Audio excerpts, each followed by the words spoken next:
Hi అండి, అందరికీ నమస్తే. ఇప్పుడొచ్చేసి మనము అబుదాబిలోని ఎమిరేట్స్ హెరిటేజ్ విలేజ్‌లో ఉన్నాము. ఇక్కడ స్పెషాలిటీ ఏమిటంటే, అరబ్ దేశమైన యూఏఈ పాతకాలంలో ఈ ఎడారిలో ఎలా జీవన విధానం సాగించేవాళ్ళనేసి టూరిస్టులకు ఒక చిన్న విలేజ్ సెటప్‌గా చూపిస్తున్నారు. ప్లేస్ అయితే చాలా బాగుంది. అబుదాబిలో ఉన్నవాళ్ళు వచ్చి చూడండి. చూసారా, మోస్కో ఉంది. ఈ ఎడారిలో పెంపుడు జంతువైన ఒక ఒంటెను పెట్టున్నారు, గాడిదను పెట్టున్నారు, అలాగే ఒక గుర్రాన్ని పెట్టున్నారు విజిటర్స్ కోసం.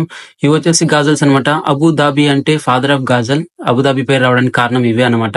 ఈ ఎడారిలో నివసించడం కోసం గొర్రె ఉన్నితో చేసిన టెంట్లు, ఎడారి చెట్ల కొమ్మలతో కాంపౌండ్ వాల్ గాను, అప్పట్లో యుఏలోని ట్రైబ్స్ ఇల్లు ఇలా ఉండేదన్నమాట. రాళ్లతో కట్టేవాళ్ళు, పైన వచ్చేసి ఈత మట్టలు పెట్టేవాళ్ళు. ఎండాకాలంలో అయితే లోపల చల్లగా ఉంటుంది, చలికాలంలో వేడిగా ఉంటుందంట. ట్రైబ్స్ వాడే ఇల్లు ఇలా ఉంటాయన్నమాట.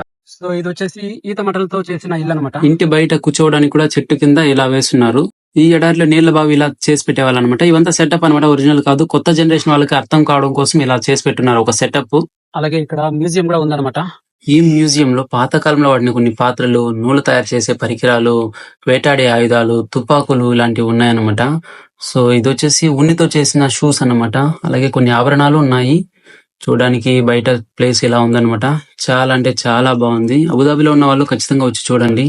లొకేషన్ వచ్చేసి Al Marina Island, Abu Dhabi, Emirates Heritage Village అన్నమాట. సో ఇది ఫ్రీ ఎంట్రీ కాబట్టి అందరూ వచ్చి చూడండి అబుదాబిలో ఉన్న వాళ్ళు. అలాగే మరిన్ని యుఏలోని తెలుగు వ్లాగ్స్ కోసం మన ఛానల్ సబ్స్క్రైబ్ చేసుకొని ఫాలో చేసి లైక్ చేసి సపోర్ట్ చేయవలసిందిగా కోరుతున్నాను. అబుదాబిలోని ఎమిరేట్స్ హెరిటేజ్ విలేజ్ చూడడానికి చాలా బాగుంది. 1 to 2 hours వరకు బాగా స్పెండ్ చేయొచ్చు. పార్క్ సెటప్ అన్నమాట. మరిన్ని విజిటింగ్ ప్లేసెస్ కోసం కుమ్లే బీచ్ ఛానల్కి వెళ్ళి చూడండి.